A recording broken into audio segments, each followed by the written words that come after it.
طالبان خلک دا فکر کوي چې کېدای شي په دې موضوع باندې پاکستان د خواهش مطابق کار وکړي، یعنی د ډیورن کرښه په رسمیت وپېژني.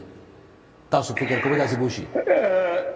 زه فکر نه کوم دا ډیره ګرانه ده. واقعا په دې پیږي چې اته دغه تور لږ مخته لاړ شم په اشرف غني باندې ولګېده.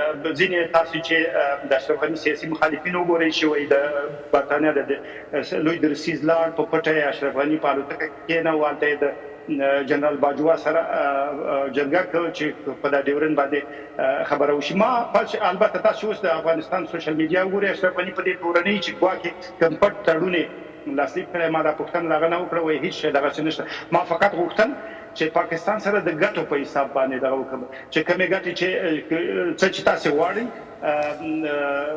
اقتصادي ګټې دي، یعنی تاسې منځنۍ اسیا ته تېرېدل غواړئ، زه هند ته تېرېدل غواړم، په دغې سره بنا وکړو.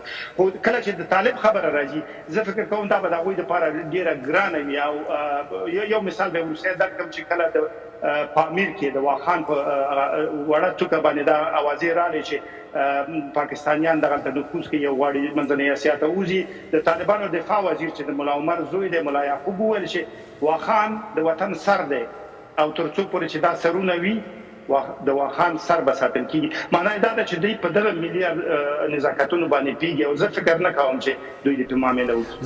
هر چا چې په بد نظر زموږ خاورې ته کتلي دي، هر چا چې په بد نظر زموږ خوا ته کتلي دي، موږ په ډېر تلوار د هغو سترګې را ایستلي دي.